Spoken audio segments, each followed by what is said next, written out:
مساء الفل والياسمين على احلى متابعين في الدنيا، متابعين قناه ليلي. النهارده هنبدا ملخص كامل للحلقه رقم 5 لمسلسلكم اعلى نسبه مشاهده. وما تنسوش تعملوا لايك وتشتركوا في القناه وتفعلوا الجرس.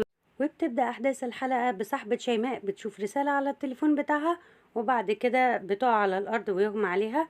اما في المشهد اللي بعد كده بنشوف اخت شيماء وجوزها بيضربها وبيقول لها بعتي الغواش بتاعتك ليه، وبتقول له بعتها علشان اساعد امي، وبيضربها وبيطلقها وبيكرشها من الشقة بتاعته ويقول لها امشي روحي عند امك انت طالق.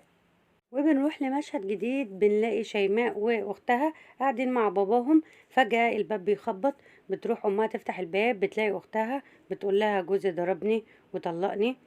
بيروحوا بسرعة كلهم يشوفوا ايه اللي حصل، وباباها بيقول لها ايه، بتقول له مفيش حاجة، وبتخبي عليه ان هو طلقها وبتقول له مفيش اي حاجة حصلت، ده اتخانقنا بس شوية.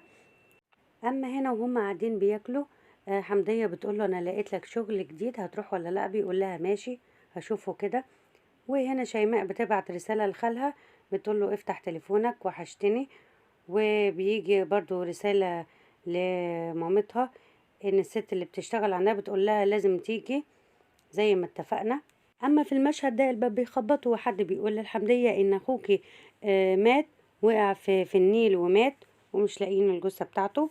وهنا بيعملوا عزا علشان اخوها، وطبعا زعلانين كلهم، وشيماء زعلانة علشان خالها اللي مات، وحمدية زعلانة.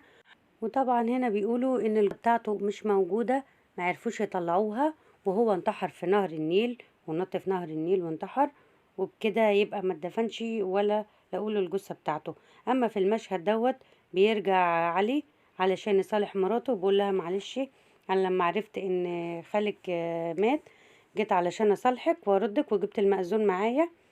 وبعدين باباها بيتفاجئ بيقول لها هو عمل فيكي ايه، هو ضربك وعايزه ترجعي له ولا لا، بتقول له لا ما حصلش حاجه، وبترجع مع جوزها. في المشهد ده نجمة التيك توك المشهورة عاملة لايف وبيقولوا لها ان شيماء هي وباباها احسن حد في مصر كلها، وهي متضايقة من كده. اما هنا الست اللي بتشتغل عندها حمدية بتكلمها في التليفون وبتقول لها لازم تيجي النهاردة زي ما اتفقنا، وجوزك ابعتيلي الشغل اللي قلتلك عليه، بتقول لها حاضر هجيلك. وفي المشهد ده بتظهر شيماء واختها بتقول لها لازم تنزلي معايا النهارده علشان ابوكي طلع في اللايف غلط، والناس كلها شافت الفيديو دوت ونشوف هنعمل ايه. بتروح شيماء تلبس وتنزل معاها على طول، وبيفضلوا يتكلموا مع بعض، وبتفضل نسمة تزن عليها وتقنع فيها ان التيك توك مكسب كبير لينا ولازم نعمل فيديوهات كتير. وفي المشهد ده مامتها بتقول لها انا خارجة رايحة مشوار، وامال بتقول لها ماشي يا ماما متأخريش. اما في المشهد ده سحر صاحبة شيماء بتقابلها وبتقنعها بنفس الكلام اللي نسمة بتقنعها بيه، وان هي لازم تشوف الصفحة بتاعتها في التيك توك وتعمل فيديوهات وكتير علشان تجيب لها مكسب اكتر وفلوس اكتر. وفي المشهد ده علاء صاحبته تعزمه على عيد ميلاد باباها، وبيروح العيد ميلاد علشان بيتعرفوا على بعض اكتر. اما في المشهد ده بيروح بابا شامع يستلم الشغل بتاعه وبيشتغل في مطعم كبير بيشتغل ويتر.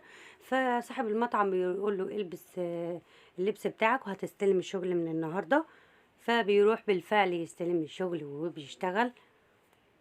اما في المشهد اللي بعد كده بنلاقي مامة شيماء راحت للست فعلا زي ما قالت لها، وبتتفاجئ ان هي بتديها عمل علشان تروح تحطه لنفس الست اللي جابت منها الهدوم. اما في المشهد ده نسمة وشيماء بيقابلوا واحد اسمه فوكس، وبيقنعها ان هي هتعمل لايف لمحل من المحلات مقابل ان هي تاخد 3000 جنيه.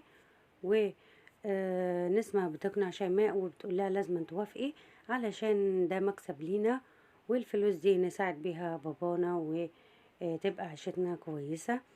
وبتقول لها حاضر انا هعمل كده. وبعد كده التليفون بيرن على شيماء وبتروح تقابل حسن، وبيقول لها انا عرفت ان خالك اتوفى والبقاء لله وما تزعليش وشدي حيلك. وطبعا شيماء زعلانه جدا وبتقول له ان هي كانت بتحبه جدا. اما في المشهد ده بنلاقي مامة شيماء وهي عماله تدعي ربنا وتقول له سامحني يا رب علشان الذنب اللي هي هتعمله والعمل اللي هتروح تحطه للست. وباباها بيرجع من الشغل، بتقول له استلمت الشغل، بيقول لها ايوه، والناس كلها عماله تقابلني، مش عارف انا بقيت مشهور ولا ايه. وهم قاعدين كده بيسمعوا صوت البنات عماله تصرخ، ويجروا يشوفوا في ايه.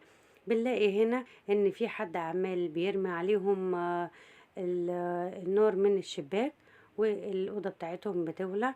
وهنا شيماء ونسمة عمالين يصرخوا. وعلى المشهد ده بتخلص الحلقة بتاعتنا. واستنوني في ملخص جديد وحلقة جديدة. وما تنسوش تعملوا لايك وتشتركوا في القناة وتفعلوا الجرس علشان يوصلكم كل جديد. وشكرا.